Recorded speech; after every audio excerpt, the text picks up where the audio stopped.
And they covet fields and take them by violence, and houses and take them away. So they oppress a man and his house, even a man and his heritage. Basically, every single treaty broken. I mean, was there a single treaty the United States had with the Indians that it didn't break? That's insane. The U.S. let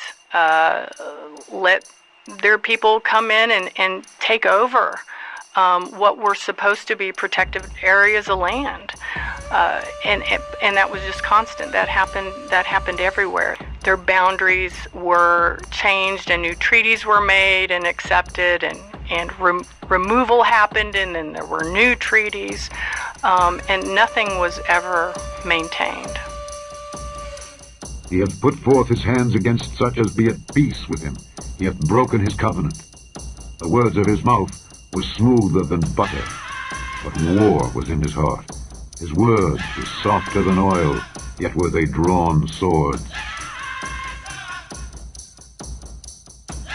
There were over 500 different agreements made with the United States, including the ratified treaties, and there were unratified treaties as well as other agreements. A treaty is fundamentally an agreement between two nations. Treaties are only made between sovereign governments. In fact, the U.S. has made more than 300 treaties with American Indian nations.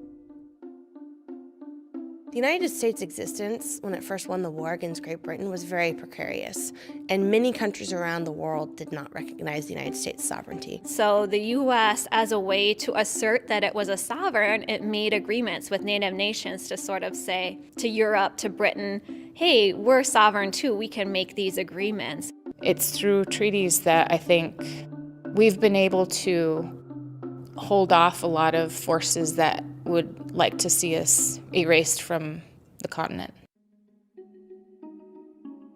I'm trying to think of one treaty that from the perspective of the indigenous nation has been fully upheld and implemented. A lot of people disregard our treaties and say they're a thing of the past, they've been broken, let's forget about them. They would like to wipe away the treaty history of the United States, but that's simply not how it works. Our United States Constitution recognizes that once a treaty is signed and ratified by the Senate, it becomes the, quote, supreme law of the land. What that means is that a treaty, it's as much alive as the U.S. Constitution is. Are they living documents? Do they exist, and do they transcend generations? The answer is absolutely yes. When people question the relevance of treaties and say, I don't think treaties are relevant, my response is, then just give us the land back. The ancestors who negotiated the treaties, they were doing their best to protect us, to protect our culture, and protect our way of life. Indigenous people in our treaty relationship, we look at the treaties as being sacred, very sacred, and they're binding. And the government has not fulfilled the treaty obligations, land questions, revenue sharing.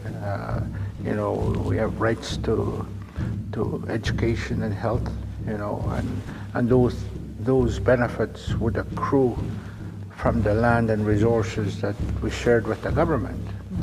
And I know that the federal government receives royalties, revenues, generated from these resources, from forestry, mining, gas and oil, and fisheries, billions of dollars. I know they have the money, the wherewithal to meet its treaty obligations, but they don't. And that's really a problem. They've put us in reservations in which we've experienced, terrible living conditions, social chaos, and we have family breakdown. And on top of that, people that have gone to residential school being denied of our culture, being void of who we are, our identity, our language, our culture, Because of unrighteous dealings, injuries, and riches got by deceit, the kingdom is translated from one people to another. Gad, a troop shall overcome him, but he shall overcome at the last.